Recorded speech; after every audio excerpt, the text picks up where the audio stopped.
all. I tell just to alert the members, and Senator Cruz is next. Thank you, Mr. Chairman. General, welcome. Thank you. As you know, as I observed at your confirmation hearing, you had built a long record on the Federal Court of Appeals and a reputation of being relatively nonpartisan. And so I had hopes that your tenure as Attorney General would continue that record. I have to say I'm deeply disappointed in what the last 2 years have shown. In my judgment, the Department of Justice has been politicized to the greatest extent I've ever seen in this country. And it has done a discredit to the Department of Justice, to the FBI, and to the administration of law in this country. Let me start with a simple question. General Garland, is it a federal crime to protest outside of a judge's home with the intent of influencing that judge as to a pending case? The answer to that is yes, but I also want to at least respond to your characterization of the department, which Sure. I vigorously disagree with. I believe the men and women of the department pursue their work every single day in a nonpartisan and an appropriate General way. Garland, there are thousands of men and women who do that, and I'll tell you, I hear from prosecutors at the Department of Justice, I hear from agents at the FBI who are angry that it is treated as the enforcement arm for the DNC instead of upholding the law in a fair and even-handed manner. So you are right. There are thousands of men and women that are doing the job, but it is the political leadership that you're responsible for. So you just said, yes, it's a crime to protest at the home of a judge. Same goes for jurors, by the way, with the intent of influencing a case. But in the wake of the leak of the Dobbs decision, when rioters descended on the homes of 6 Supreme Court justices, night after night after night, you did nothing. The department did nothing. When extremist groups like Ruth Sent Us and Jane's Revenge openly organized campaigns of harassment at the homes of justices, you sat on your hands. When these same groups posted online information about where the justices worship, or their home addresses, or where their kids went to school, you again sat on your hands and did nothing.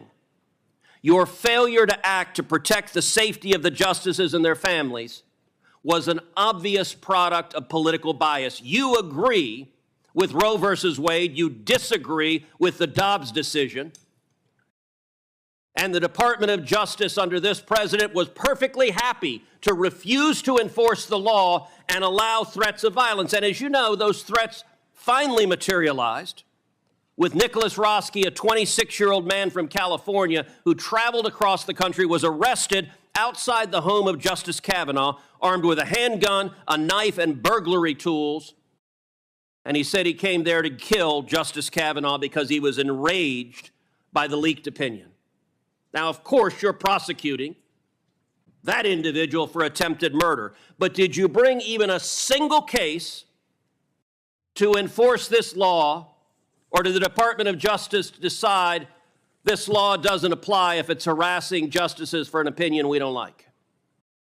When the Dobbs draft was leaked, I did something no Attorney General in the history of the department had ever done before. For the first time in history, I ordered United States Marshals 24/7 to defend every residence of every justice. Well, Garland, as a judge, you're familiar with asking counsel to answer a question. I am answering. Has the Department of Justice enforced this statute? Have you brought a single case against any of these protesters threatening the justices under 18 U.S.C. Section 1507? Have you brought even one? Senator, you asked me whether I sat on my hands, and quite the opposite. I sent 70 United States Marshals. Let me try again. To defend.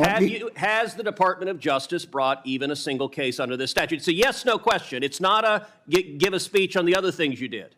The job of the United States Marshals is to defend the lives of the answer is no. It's to defend the lives of the justices, and that's our number one priority. They have. Why are you unwilling to say no? The answer is no. You know it's no. I know it's no. Everyone in this hearing room knows it's no. You're not willing to answer a question. Have you brought a case under this statute? Yes or no? As far as I know, we haven't, and what we have done is defended the lives of the justices with over 70 U.S. Marshals. How do you decide which criminal statutes the DOJ enforces and which one it doesn't? The United States Marshals marshals know that they have full authority. I recognize you want to give a separate speech. No, I don't want to give How do you decide which statutes you enforce and which ones you don't? The marshals on scene make that determination in light of the priority of defense. The marshals do not make a determination over whether to prosecute. You, the Attorney General, make a determination, and you spent 20 years as a judge, and you're perfectly content with justices being afraid for their children's lives, and you did nothing to prosecute it. Let's shift to another area. Can I answer the question? No, you cannot. You have refused to answer the question. I am answering your question. The Attorney General does not decide whether to arrest. How did you choose not to enforce this statute? The marshals on scene. Marshals don't make that decision. They do make the decision of whether to make an arrest. Prosecute someone? No, they don't. If they make marshals do not have prosecution. If they make an arrest, then it goes to the marshals. Let's change topics because our time is limited. We've also seen across the country violent attacks to pregnancy centers by similar left-wing terrorist groups, including one graffiti of a firebomb building said, "Jane was here." There have been attacks all over the country. And yet, the Department of Justice has not brought these violent criminals to justice. You contrast that. If you're a violent criminal and you attack a crisis pregnancy center, that is not a priority in the Biden Department of Justice. Contrast that to Mark Houck, who's a pro-life activist. He's a sidewalk counselor. And he had an altercation with someone who allegedly interfered with his son's personal space and threatened his son, and he pushed him. Now, in an ordinary world, pushing someone would be maybe a simple misdemeanor assault, but not under the Biden Department of Justice. If you're a pro-life activist, what can you expect? Well, in this instance, according to Mr. Houck's wife, 24 agents clad in body armor and ballistic helmets and shields and a battering ram showed up at his house pointing rifles at his family.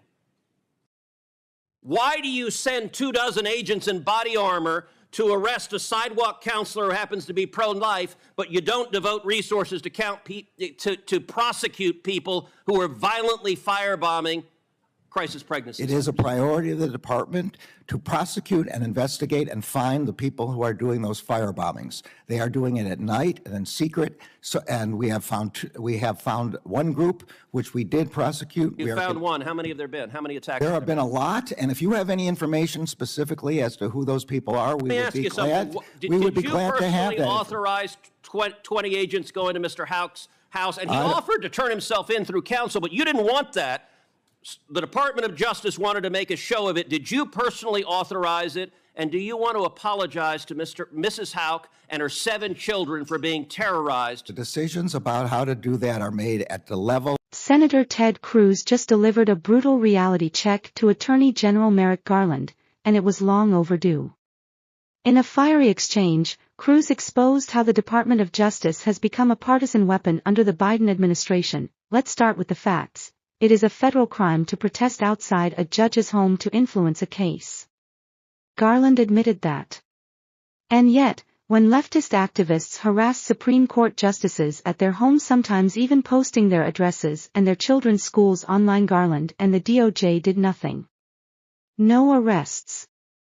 No prosecutions. Zero enforcement of the law, but it gets worse. A radical leftist actually showed up outside Justice Kavanaugh's home with a gun, a knife, and burglary tools, planning to assassinate him. Still nothing from Garland. Meanwhile, pro-life activists, like Mark Houck, have their homes raided by armed FBI agents in front of their families for nothing more than a minor altercation outside an abortion clinic. The message from this DOJ is clear: if you're on the left, you get a free pass. If you're on the right, they'll come after you with full force. Cruz exposed it, Garland dodged it, and the American people are watching. It's time to demand accountability. The DOJ should be enforcing the law equally, not picking and choosing based on politics. Like, share, and subscribe to Conservative News. Let's keep exposing the truth.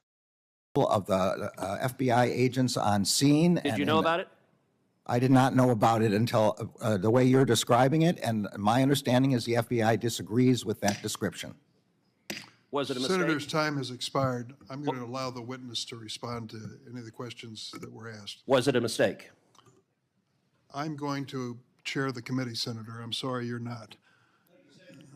You said you'd allow him to respond. I repeated the question I asked, which is, was it a mistake to send 20 agents to arrest him at the crack of dawn? You had your time and more You just than said any- you're going to allow him to respond. You just said, I'm going to allow him to respond to the question, so I repeated the question. Was it a mistake? You That ask was the pending questions you want to question. ask, I'll ask the questions I want. That's the question I had already asked. Well, You just said you'd let him respond.